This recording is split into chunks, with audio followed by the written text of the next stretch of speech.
Kita hidup di dunia ini tentu tak lepas dari aktivitas berkomunikasi. Hampir setiap hari kita melakukannya untuk berbagai keperluan. Bila kita memiliki kemampuan komunikasi yang baik, maka akan mempermudah urusan kita. Sebaliknya, kalau komunikasi kita buruk, maka akan mempersulit diri kita sendiri. Nah, berikut adalah 3 tipe gaya berkomunikasi yang dilansir dari artikel Australian Government Career Gateway. Pertama, passive communicators atau komunikator pasif, yaitu gaya komunikasi yang merasa tidak nyaman mengungkapkan perasaan atau kebutuhan mereka.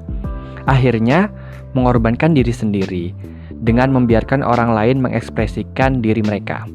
Tak jarang, gaya komunikasi ini akan menyebabkan kesalahpahaman, emosi, atau kebencian.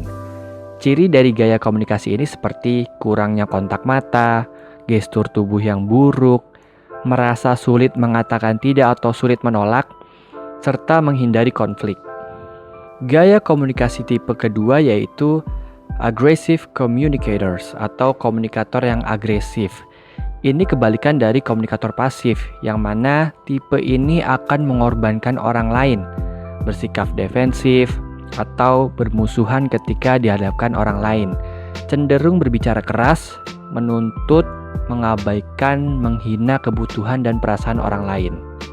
Ciri gaya komunikasi ini seperti suka menuntut, suka menyalahkan, suka mengancam atau menuduh orang lain, enggan mendengarkan orang lain, dan menggunakan pernyataan Anda ketika berbicara. Dapat dilihat, 2 tipe gaya komunikasi tadi bisa dikatakan gaya komunikasi yang buruk. Di satu sisi pasif banget, di lain sisi agresif banget. Lalu bagaimana gaya komunikasi yang baik?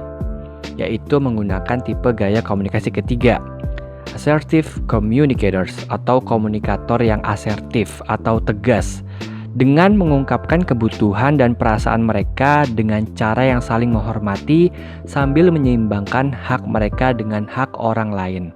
Bagaimana cara agar kita bisa menjadi komunikator yang asertif? Yaitu menggunakan pernyataan saya ketika kita berkomunikasi, mempertahankan kontak mata yang baik, namun perlu kita ingat bahwa terlalu banyak kontak mata dapat terkesan mengintimidasi dan bahkan dalam budaya beberapa negara seperti di Asia, Timur Tengah, Amerika, dan lain-lain, kontak mata dapat dianggap tidak sopan. Berani untuk menyatakan tidak atau menolak, melatih apa yang ingin kita katakan, menjaga agar emosi tetap terkendali. Jika kita merasa terlalu emosional, tunggu sebentar sebelum kita melanjutkan komunikasi kita. Mengatakan kebutuhan dan keinginan dengan percaya diri. Dan perlu diingat, untuk menjadi seorang komunikator yang asertif itu membutuhkan waktu dan latihan. Maka mulailah dari hal kecil seperti menerapkannya saat bersama teman, keluarga, dan lain-lain. Demikianlah tentang komunikasi asertif.